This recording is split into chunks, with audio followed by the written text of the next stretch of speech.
Hello. Today I will be talking about the cannabis event that I attended for the entrepreneurship section and the extra credit. So I attended the cannabis panel in which basically they took a lot of people from the cannabis industry. There was a person from one of the biggest cannabis distributors. There was a person from the actual governmental side of the cannabis industry, and there was a person who was the actual owner of a cannabis store here in the Boston area. And what basically intrigued me about this panel is that cannabis is a business. Cannabis as a legal business is something relatively new, and there's a lot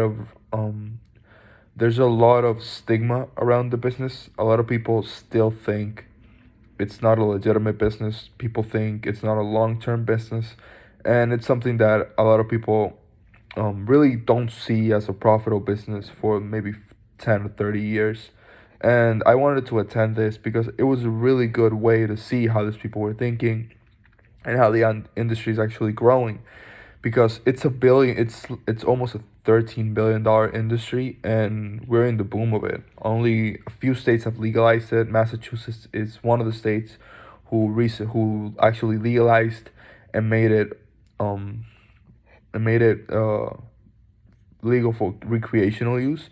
So I thought it was really interesting, and I attended to see all the perspectives and what people had to say about it.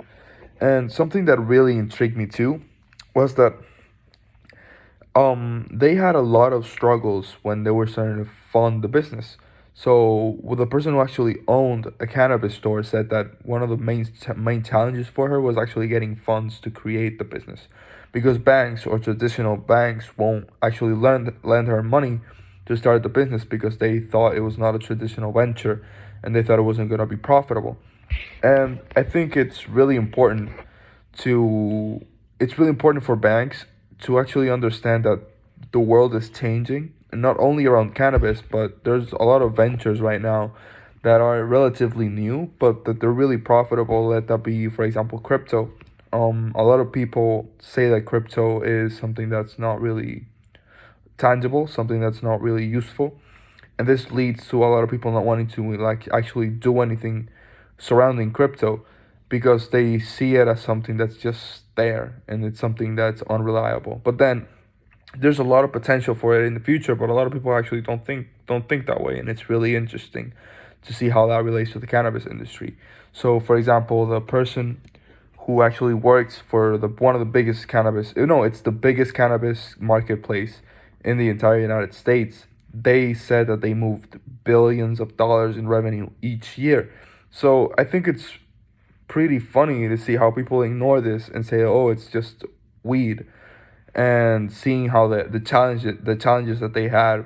For example, there was one person who was actually in the board for the cannabis in Massachusetts, but in the government side, and he said that um one of the main struggles is that, for example, right now, if you're a cannabis business, you have to really document all the cash that comes in.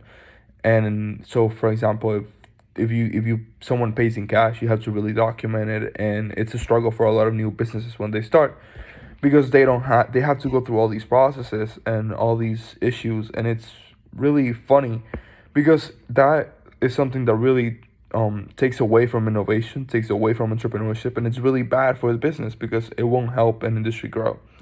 So I think that my main reflection upon this is that when there's a new venture that's coming, when there's something new that's surrounding, and it's something that's non-traditional, it's something that's not just for example, selling a service, selling a good, or in this situation where you're actually selling a good but that it was illicit in the past and now it's legal. I think that people have to realize that things are changing, and the world is not what the world used to be 20, 10, 5 years ago. And I believe this is just the start. I do believe that by 10, 15 years, marijuana is going to be legal in all states in the US, because financially speaking, it makes sense. There's actually a way to actually have fiscal policy. You get to tax it, you get revenue, you get tax revenue, and you are actually funding a new industry, which can lead to a lot of innovation. It can lead to a lot of jobs, and it's actually a really good industry that's making a lot of positive impact in the world. So that was my reflection for an entrepreneurship activity that I went into in Suffolk, and hope you enjoyed it.